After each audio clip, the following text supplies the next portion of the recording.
The fluorescent lights of Hartwell Tower flickered twice before the emergency alarm split the morning silence. On the 42nd floor, screens went dark, elevators froze between levels, and the central HVAC system began pumping air at dangerous pressure rates. Within minutes, the building's nerve center had descended into controlled chaos. Madeline Cross arrived at the operations hub 17 minutes after the first alarm, her heels striking the polished concrete with the rhythm of someone who expected doors to open before she reached them.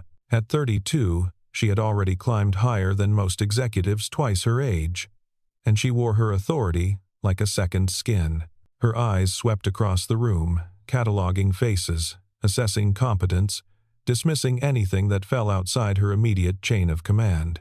A man in gray coveralls stood near the east corridor, a mop bucket beside him, his attention fixed on something beyond the glass partition. He was unremarkable in every way that mattered to Madeline's calculus of usefulness. When one of her junior analysts glanced in his direction, perhaps considering whether to consult him about the ventilation patterns, Madeline's voice cut through the noise. "He's just a janitor." The words landed with surgical precision, severing any possibility of consultation. The man in gray turned slightly, not toward Madeline, but toward the hallway, where a small girl with braided hair sat on a plastic chair, her backpack too large for her frame, her eyes watching everything with quiet intensity. Evan Rowe had worked the night shift at Hartwell Tower for 3 years, 7 months, and 12 days. He knew this because Lucy had started kindergarten on his first day, and now she was finishing 2nd grade. Time moved differently when you measured it in parent-teacher conferences and growth spurts rather than quarterly reports and performance reviews. His hands told the story of those years better than any resume. Calluses layered over calluses, small scars from chemical burns that came with industrial cleaning solutions, a permanent roughness that no amount of moisturizer could soften. He had learned to keep them in his pockets when meeting Lucy's teachers, had noticed how their eyes would drift downward, cataloging, categorizing, filing him away in the mental folder marked working class, probably limited education, unlikely to cause problems or provide solutions. The night shift suited him in ways he rarely examined too closely. The building breathed differently after midnight, its mechanical systems humming in frequencies that most people never noticed. Evan noticed. He noticed the slight vibration in the west stairwell that indicated the fire suppression system needed recalibration. He noticed the temperature differential between floors 39 and 40 that suggested ductwork degradation. He noticed patterns in the way the elevator motors cycled, the rhythm of the backup generators, the subtle complaints of a building that spoke only to those patient enough to listen. Lucy had started accompanying him on weekend shifts after his mother's health declined, and childcare became another impossible equation to solve. She would sit in the break room with her homework, or sometimes walk beside him as he made his rounds, asking questions that cut through the darkness like small flashlights. "Daddy, why do some people not say hi to us?" "They're busy, sweetheart." But the lady in the red shoes said hi to the man with the briefcase. He was busy too. Evan had learned to navigate these conversations the way he navigated the building's service corridors, knowing which turns led to dead ends and which opened into larger spaces. He never lied to Lucy, but he had become skilled at editing reality into shapes a 7-year-old could hold without cutting herself. Madeline Cross existed in a different universe entirely. One where value was measured in credentials and quarterly projections, where a person's worth could be calculated from their title and corner office square footage. She had graduated summa cum laude from Wharton, had spent 4 years at McKinsey learning to see organizations as systems of optimizable components, had been recruited to Hartwell Properties with a compensation package that would have covered Evan's salary for 15 years. Her success was genuine, built on intelligence and relentless work ethic, but it had calcified into something brittle. She trusted data over intuition, process over instinct, credentials over capability. In her framework, a janitor was a line item in the facilities budget, a function rather than a person, certainly not someone whose observations might hold value in a crisis. The phrase, "just a janitor," had not been calculated cruelty. It was simply the natural output of a system that sorted humans into hierarchies of relevance. Madeline had spoken it the way one might say just a Tuesday or just a coffee. The words had weight only because Evan was there to receive them, and because Lucy, watching from her plastic chair, had begun to understand that the world divided people into categories that had nothing to do with who they actually were. The crisis deepened throughout the morning. Initial diagnostics pointed to a cascading failure in the building's integrated management system, a network of sensors, actuators, and control algorithms that governed everything from lighting to life safety. The system had been installed 18 months earlier at considerable expense, marketed as a cutting-edge solution that would reduce operational costs by 40% while improving occupant comfort and safety. It had performed exactly as promised until it hadn't. Evan continued his work in the margins of the emergency, emptying trash bins that still needed emptying, cleaning surfaces that still needed cleaning, maintaining the illusion of normalcy in a building that was slowly forgetting how to function. But his attention remained fixed on the operations hub, on the screens displaying error codes and system maps, on the conversations filtering through partially open doors. He recognized the pattern. It was subtle, buried beneath layers of diagnostic noise. But it was there, a feedback loop in the pressure regulation subsystem, likely triggered by a sensor calibration drift that had been accumulating for months. The building wasn't failing randomly. It was responding logically to bad information, like a person making reasonable decisions based on false premises. During a brief lull, when the operations team had scattered to make phone calls and the hub stood nearly empty, Evan approached one of the junior technicians. His voice was quiet, deferential, shaped by years of understanding his place in other people's hierarchies. The pressure readings on 41. They're cycling in a pattern. Might want to check the reference sensors against the backup calibration logs from last October. The technician looked up, confusion flickering across his face. Before he could respond, another voice cut in from behind. "He's just a janitor. He doesn't understand this." The speaker was a facilities manager named Derek, someone Evan had worked alongside for 2 years without ever having a conversation that extended beyond scheduling. Derek's words weren't malicious. They were simply accurate within the framework everyone accepted. Janitors cleaned, engineers diagnosed. The categories were clear, and crossing them created disorder. Evan nodded once and stepped back, returning to his cart, to his mop, to the role the world had assigned him. But that night, as he walked Lucy to his mother's apartment, she asked a question that lodged itself beneath his ribs. "Daddy, when you told that man about the building, why didn't he listen?" "Sometimes people only hear certain voices, Lucy, but your voice works fine. I can hear you." He squeezed her hand and said nothing, because there was nothing to say that wouldn't teach her something he wasn't ready for her to learn. By the following afternoon, the situation had deteriorated beyond Madeline's carefully constructed contingency plans. The pressure irregularities had spread to additional floors.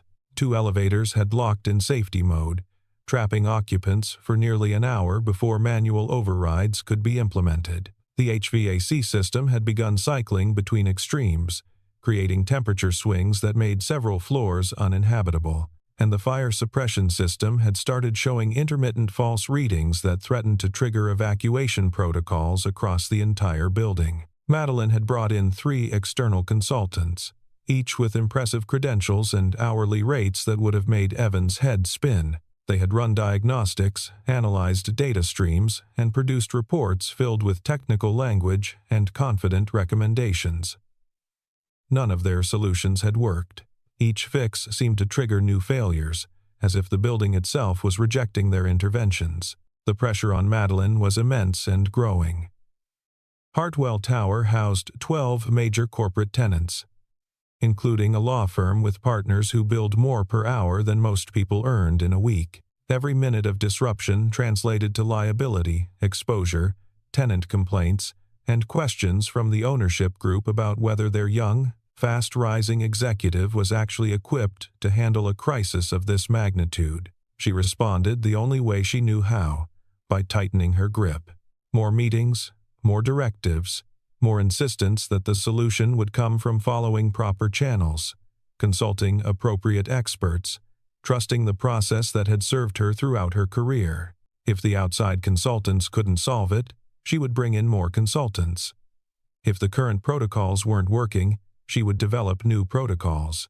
The answer had to exist within the system, because the system was all she had ever trusted. Evan watched from his position in the shadows, invisible in the way that all service workers learn to be. He saw the consultants chasing symptoms rather than causes, implementing fixes that addressed the surface manifestations while leaving the underlying feedback loop untouched. He saw Madeline's confidence beginning to crack at the edges, her voice growing sharper, her decisions more reactive. And he saw the pattern continuing to evolve, spreading through the building's systems like an infection that no one was treating because no one had correctly diagnosed the disease. His notebook sat in his locker, 3 floors down, filled with observations accumulated over years of night shifts. Temperature logs, pressure readings, notes about system behaviors that seemed insignificant individually but formed patterns when viewed together. He had never shown it to anyone, had never considered that it might have value to people who had degrees and titles and offices with windows. That evening, Madeline found herself alone in the operations hub, staring at screens that displayed data she could no longer interpret with confidence. The consultants had left for the day, promising fresh perspectives in the morning. Her team had dispersed to handle tenant complaints and coordinate with building security. For the first time in her career, she felt genuinely uncertain about what to do next. She noticed the gray uniformed figure in the corridor, the same man she had dismissed 2 days earlier, pushing a cleaning cart past the glass partition. Something made her pause, some fragment of memory that didn't fit her usual categories. He had said something about pressure readings, about calibration logs. She shook off the thought and returned to her screens, but the seed had been planted, a hairline crack in the certainty that had always defined her. 2 hours later, she was still there, still searching for answers in data that refused to yield them. Evan had finished his rounds on the 42nd floor and had returned for his cart, which he had left near the hub entrance. As he collected it, he noticed a spiral notebook had fallen from his pocket onto the floor. He bent to retrieve it, and several loose pages scattered across the polished concrete. Madeline heard the rustling and looked up, irritation already forming on her face. But what she saw through the glass stopped her. The janitor was kneeling on the floor, gathering pages covered in handwritten diagrams, equations, and system maps that looked far more sophisticated than anything a cleaning employee should possess. She found herself standing, walking toward the door, pushing it open before the rational part of her brain could intervene. "What is that?" Evan looked up, his expression carefully neutral. For a moment, he considered deflecting, minimizing, retreating into the safe invisibility of his assigned role, but something in Madeline's face suggested that the barriers between them had shifted, if only slightly. Observations from the night shifts. She reached down and picked up one of the pages.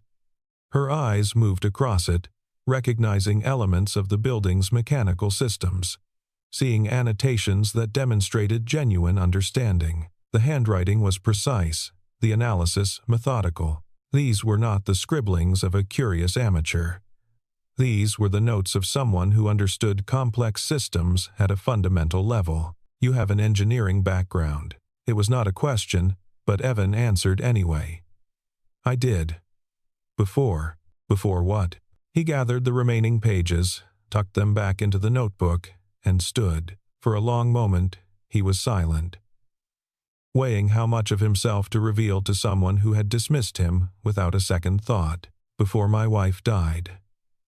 Before I became a single father with a 7-year-old who needed me present, not traveling to job sites and working 80-hour weeks. Before I chose a life that let me be there for her school plays and her nightmares and her questions about why the world works the way it does." Madeline's face shifted, something softening behind her professional mask. She looked at the notebook in his hands, then at the screens behind her, showing the crisis that continued to evolve despite all her expertise and resources. The pressure readings you mentioned. The calibration logs. You know what's causing this. I have a theory. Why didn't you say something? Evan's smile was gentle, without bitterness. I did. But I'm just a janitor. I don't understand these things. The words hung between them, reflecting something back at Madeline that she didn't want to see. She stood there in her designer suit, her Wharton degree, her McKinsey pedigree, and she felt something she had not felt in years. Genuine uncertainty about the framework through which she understood the world. The crisis reached its inflection point on the morning of the fourth day. An overnight cascade had spread the pressure irregularities to the life safety systems, creating a situation where the building's fire suppression network was receiving contradictory signals that could trigger either false activations or dangerous failures to respond to actual emergencies. The city fire marshal had been notified, and a mandatory evacuation was being discussed for the following morning if the situation could not be resolved. Madeline had not slept in 36 hours. The consultants had expanded their team to 7 specialists, none of whom could agree on a diagnosis or a solution. The ownership group had scheduled a call for that afternoon, and Madeline understood that her career at Hartwell Properties was now measured in hours rather than years. She found Evan in the 41st floor mechanical room, performing routine maintenance on equipment that most people in the building didn't know existed. He looked up as she entered, and she saw no surprise in his eyes, as if he had been expecting her. I need your help. The words cost her more than she had anticipated. She had built her identity on competence, on being the person who solved problems rather than the person who asked for solutions. Admitting that she needed assistance from someone she had publicly dismissed felt like a fundamental compromise of everything she had worked to become. Evan studied her for a long moment, his expression unreadable. He thought about the risks, the very real possibility that his theory was wrong, that implementing it would make things worse, that he would fail publicly in a way that would confirm everyone's assumptions about janitors and their limitations. He thought about Lucy, about what it would mean for her if her father became known as the cleaning man who had made a crisis worse through his hubris. But he also thought about the people in the building, the thousands of workers who were being affected by systems they didn't understand and couldn't control. He thought about the families waiting at home, the children wondering why their parents were working late again, the elderly residents on the upper floors who were struggling with temperature swings and elevator failures. The building was full of people who were, in their own ways, invisible to the systems that governed their daily lives. What do you need me to do? Madeline asked. I need access to the central control room. I need your authorization to bypass some of the standard protocols. And I need everyone to stay out of my way for about 4 hours. The consultants will want to observe. No. They'll want to intervene. They'll see what I'm doing, and they'll try to stop it because it doesn't match their models. Either you trust me to handle this, or you keep trusting them. But you can't do both. Madeline's jaw tightened. Everything in her training screamed against this, handing control to an uncredentialed unknown, bypassing the experts, abandoning the process that had always served her. But the process had failed. The experts had failed. And somewhere beneath the professional armor she had constructed over decades, a small voice whispered that maybe, just maybe, she had been wrong about what qualified someone to solve problems. 4 hours. I'll keep everyone clear, but if this doesn't work, then you'll have someone to blame who was never supposed to succeed anyway. A janitor who got above his station. Your reputation stays intact. The honesty of it surprised her. He was offering her an out, a way to protect herself regardless of the outcome. It was the kind of strategic thinking she would have expected from a seasoned executive, not from a man who spent his nights emptying trash bins and mopping floors. Lucy's with your mother? The question came without planning, and Madeline saw something shift in Evan's face at the mention of his daughter. She's at the end of the hall. She wanted to come with me today. Madeline looked past him, through the small window in the mechanical room door, and saw the girl sitting in a plastic chair with a coloring book, her attention focused entirely on the page in front of her. She was wearing the same oversized backpack, the same patient expression, as if waiting was simply what children did when their fathers had important work to finish. "Okay," Madeline said. "4 hours. Show me what you need." The central control room hummed with the low frequency of servers and cooling systems that most employees never heard. Evan stood before the main interface, his gray coveralls incongruous against the sleek technology surrounding him. Madeline had cleared the space as promised, posting security at both entrances, with instructions that no one was to enter under any circumstances. Evan worked in silence, his hands moving across keyboards and touchscreens with a fluency that revealed years of suppressed expertise. He was not fixing the system in the conventional sense. He was listening to it, tracing the pathways of its confusion, following the threads of bad data back to their source. The feedback loop he had identified was more complex than he had initially suspected. It had begun 18 months earlier, when the integrated management system was first installed. A single sensor in the pressure regulation network had been calibrated against an incorrect reference point. A tiny error that should have been caught during commissioning, but had slipped through quality control. Over time, the error had propagated, teaching the system to compensate for readings that were never accurate in the first place, creating a cascade of corrections that were logical individually but catastrophic collectively. The consultants had been treating symptoms because they trusted the system's baseline assumptions. They had adjusted algorithms, replaced components, and redesigned protocols without ever questioning whether the foundation itself was flawed. Evan understood that the solution required not fixing the system, but teaching it to distrust itself, to rebuild its reference points from scratch. It took 3 hours and 47 minutes. He worked without breaks, without food, without the comfort of validation from anyone who might have recognized what he was doing. The screens flickered with activity as he methodically dismantled the system's learned behaviors and replaced them with new calibration protocols that acknowledged the original error and compensated for its effects. When the final sequence completed, the building seemed to exhale. The pressure readings stabilized. The temperature swings dampened. The fire suppression system returned to reliable operation.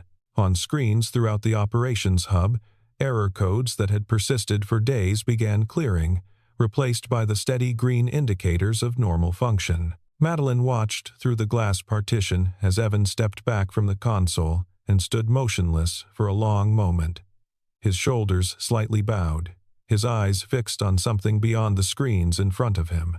He did not celebrate. He did not call for acknowledgement. He simply stood there, absorbing the weight of what he had done and what it had cost him to do it. She entered the control room and stopped a few feet behind him, close enough to speak without raising her voice. "How did you know it would work?" "I didn't, but I understood the building." The consultants understood the system. Those aren't the same thing. He turned to face her, and she saw something in his expression that she had not expected. Not triumph, not vindication, but a kind of quiet grief.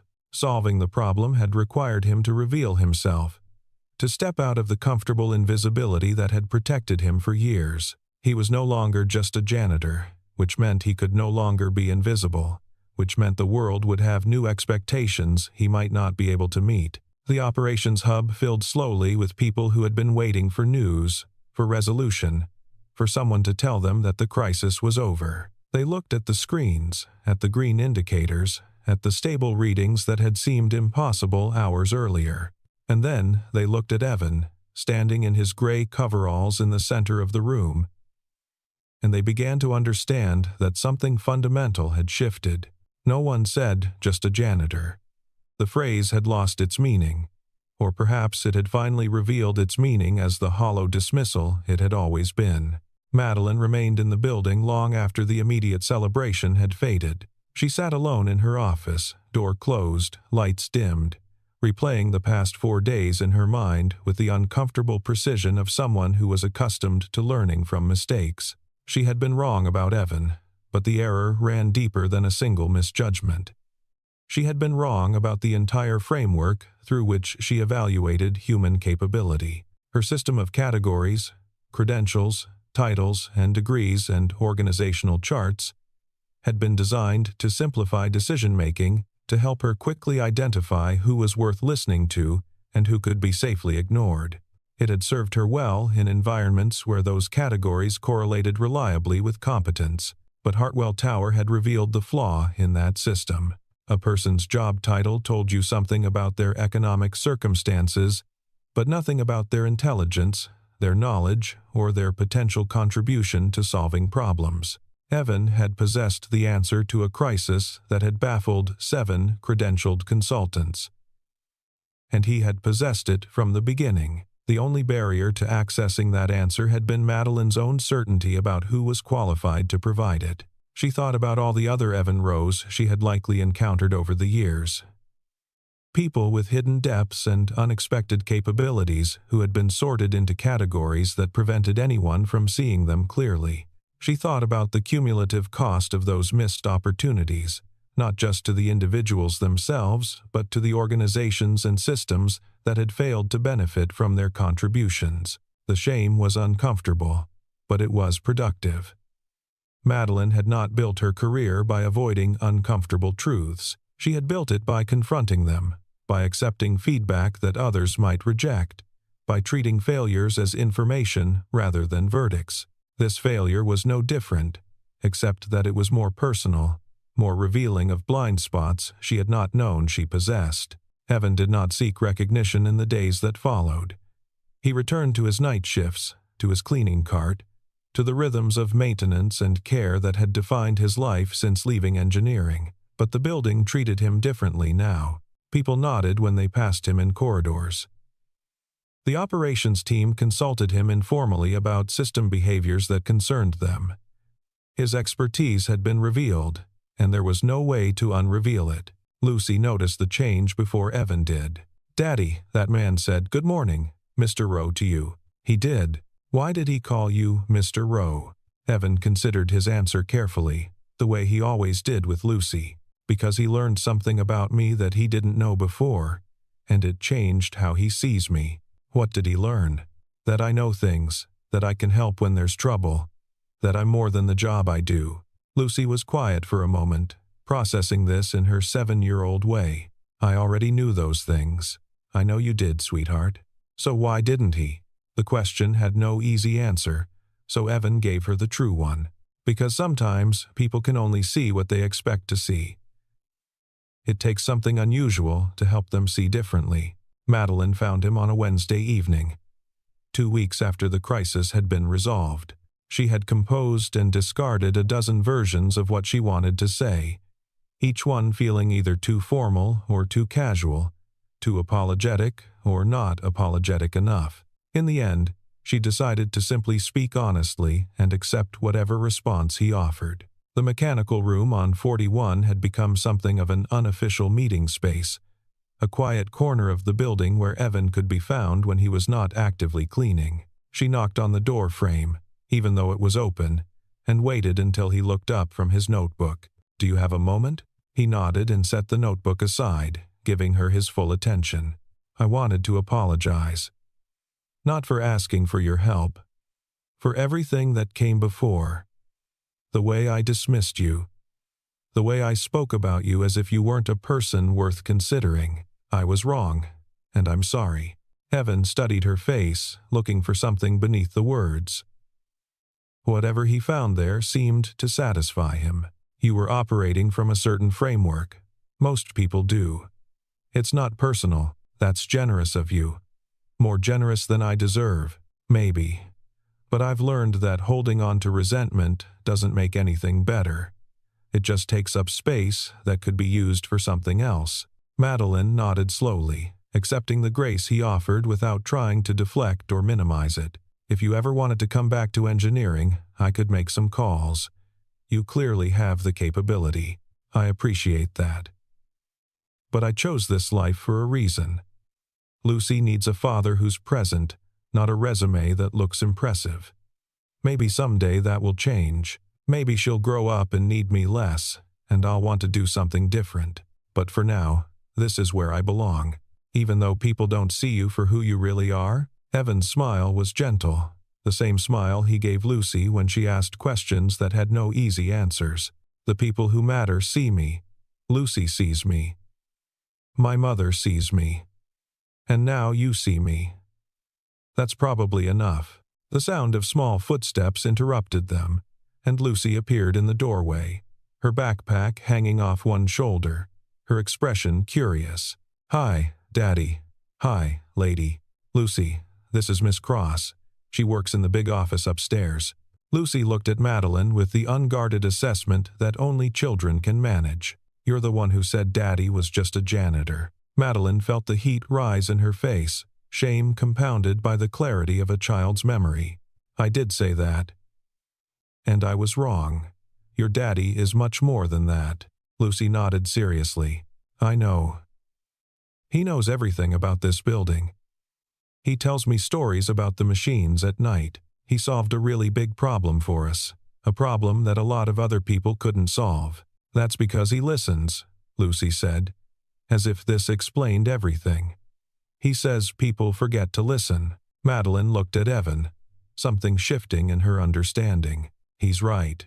People do forget to listen." Lucy nodded again, apparently satisfied that the adult had grasped the essential point and tugged at her father's sleeve. "Can we go get pizza?" "Sure, sweetheart. Just give me 5 minutes." Lucy wandered back into the corridor, and Evan watched her go with the quiet attention of a parent who never quite stopped monitoring his child's safety. "She's remarkable," Madeline said.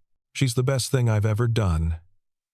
The engineering, the degrees, the career I used to have, none of it comes close. I think I'm beginning to understand that." Evan gathered his notebook and his small bag of tools, preparing to end his shift. "For what it's worth, Miss Cross, I don't think you're a bad person. I think you're a person who got very good at one way of seeing the world, and the world kept rewarding you for it. It's hard to question something that keeps working, until it doesn't. Until it doesn't." He extended his hand, and she shook it, feeling the calluses and scars that told the story of his choices. "Thank you, Evan, for everything. Thank you for listening." He walked out of the mechanical room, collected Lucy from her waiting spot in the corridor, and headed toward the elevator with his daughter's hand in his.